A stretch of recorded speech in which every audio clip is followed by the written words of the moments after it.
Sharing is caring. दोनों भाई नाश्ते की टेबल पर बैठे थे। प्रियंका, मेरा नाश्ता कहाँ है? भाभी, मुझे भी ऑफिस के लिए लेट हो रहा है। इस पर प्रियंका किचन में से दोनों के नाश्ते की प्लेट्स लेकर बाहर आती है। लो भाई, आप दोनों का नाश्ता। किसी को भी 1 मिनट का सब्र नहीं है।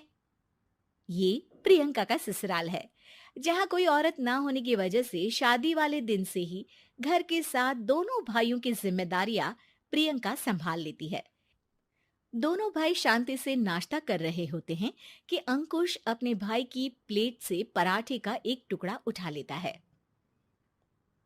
आपको पता है ना, मैं खाना शेयर नहीं करता, फिर भी मेरी प्लेट में से खाना जरूरी है क्या? अरे हद हो गई है, मुझे नहीं खाना अब।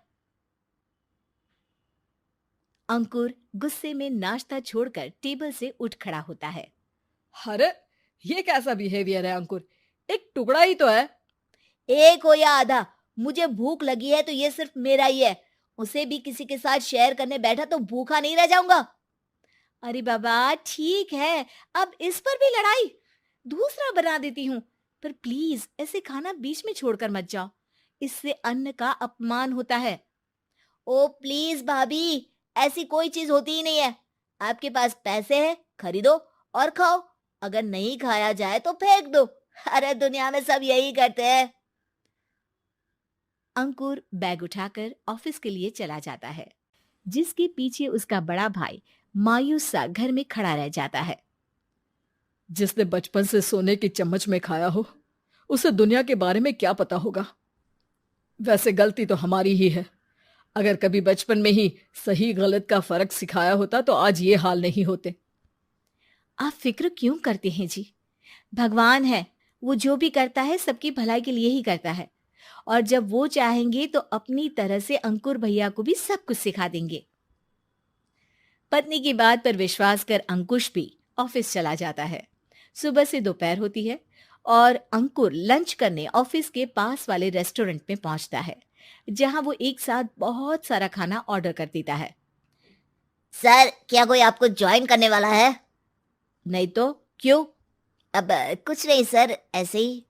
वेटर चला जाता है और कुछ देर में अंकुर का ऑर्डर लेकर वापस आता है, जिस पर अंकुर सब डिशेस में से थोड़ा थोड़ा खाकर बाकी ऐसे ही छोड़कर बिल देकर चला जाता है। वाह भगवान, तेरी माया। कहीं कोई एक एक टुकड़े के लिए तरसता रहता है और ये 5 लोगों का खाना ऑर्डर करके एक का भी पूरा नहीं खाते। पैसे वालों की माया। वेटर टेबल साफ कर बचा हुआ सारा खाना लेकर रेस्टोरेंट के पीछे घूम रहे बच्चों के पास पहुंच जाता है, जिसे देख बच्चों के चेहरे खिल उठते हैं। वाह, आज इतना सारा खाना आया। थैंक यू भैया।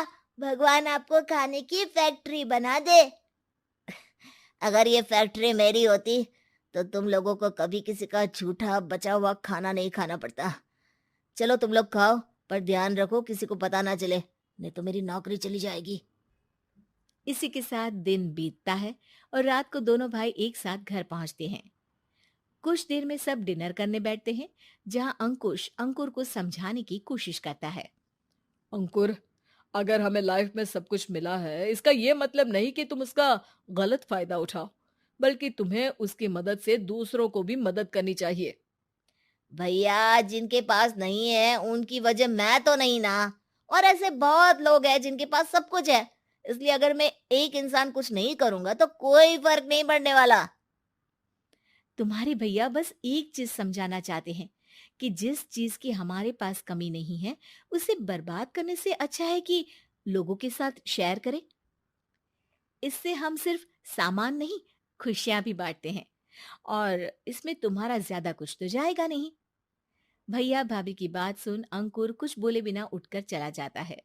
इसी तरह दिन बीतते रहते हैं, जिसमें अंकुश और प्रियंका कोशिश तो बहुत करते हैं, पर अंकुर पर किसी भी चीज का कोई असर नहीं पड़ता। एक दोपहर अंकुर सैंडविच खाते हुए सड़क के किनारे चल रहा होता है। तभी उसकी नजर आइसक्रीम वाले पर पड़ती है और वो सैंडविच सड़क किनारे फेंक आइसक्रीम खरीदने पहुंच जाता है। अब इसे कहते हैं जिंदगी का सुख। जैसे ही अंकुर आइसक्रीम लेकर पीछे मुड़ता है तो एक आदमी को सड़क से वही सैंडविच उठाते हुए देखता है।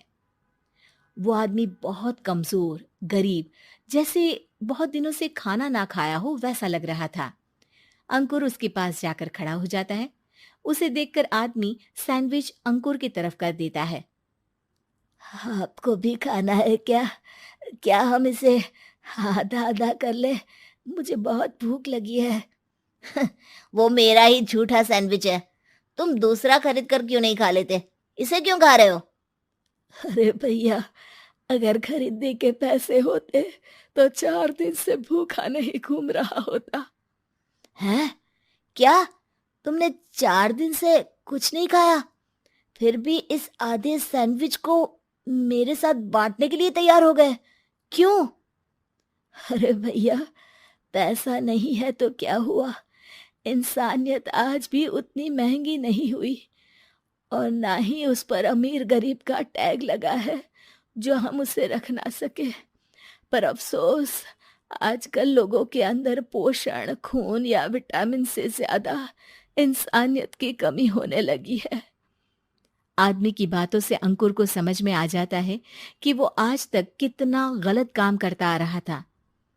इसके बाद से वो अपनी किसी के साथ शेयर नहीं करने और खाने को बर्बाद करने वाली आदत को छोड़ देता है।